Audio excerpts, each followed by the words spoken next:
Hey, everybody. Thanks for tuning in. Glad you could be here.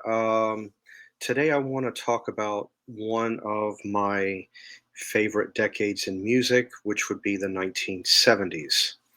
Um, I always thought that the 1970s was a decade of music for perfection. Um, Primarily, one of the things that is unique about the 70s when you think about um, artists that came later, not so much the 80s, but focusing on the 90s and thereafter. Um, One example when it comes to hip hop and rap music, that's not what I'm focusing on, but what I'm getting at there is some of the samples that they use in those songs actually revert back to the 1970s.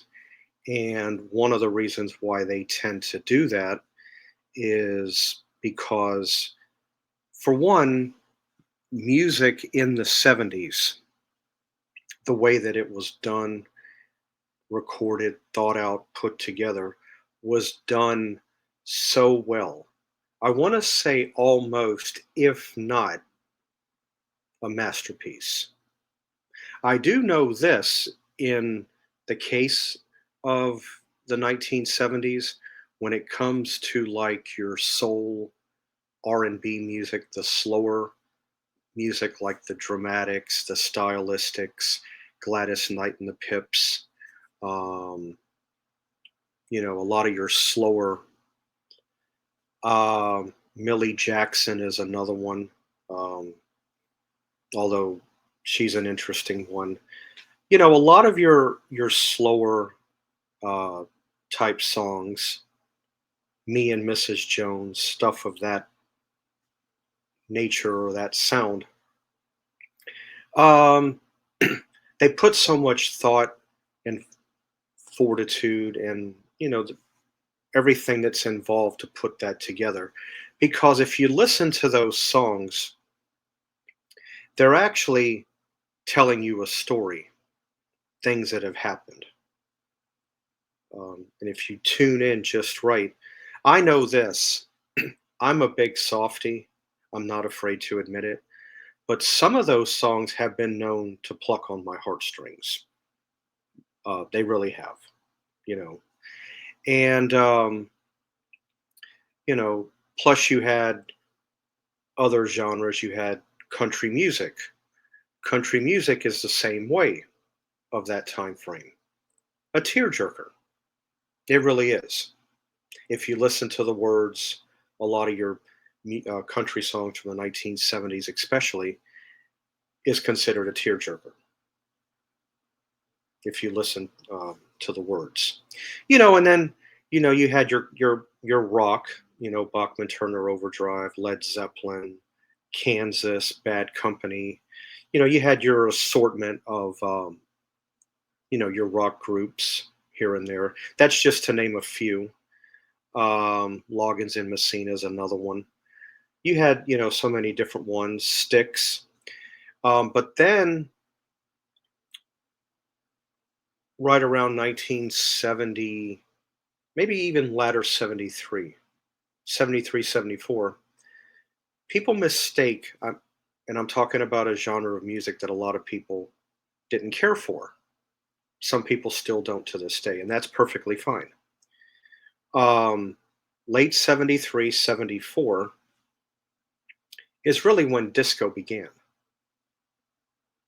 If you really stop and think about it, go back to I'll Always Love My Mama by the Intruders, um, The Sound of Philadelphia by the MFSB that was used in Soul Train.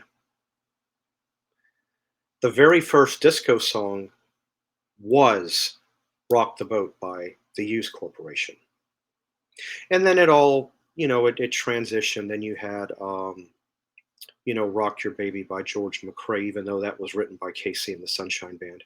And then, disco slowly led in. Then you had the hustle and everything to go with it. I personally, this is my take on it. If I'm going to listen to disco music, I actually prefer the earlier side of the disco. I would say anywhere between 74, probably up to about 76, early 77, before it became overrated. Back to over toward the Saturday Night Fever, and then 78 when disco peaked and hit its mark. And then you had Thank God It's Friday. And I think that's one of the things that hurt the disco image is two disco movies so close together.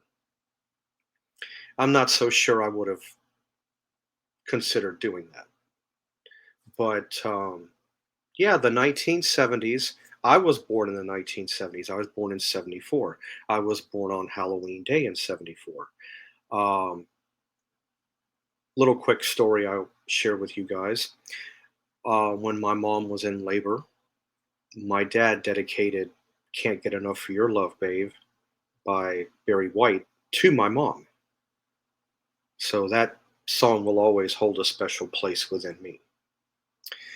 Well, anyway, that's my little, segment about music. And I'm glad that you could be here with me today on it.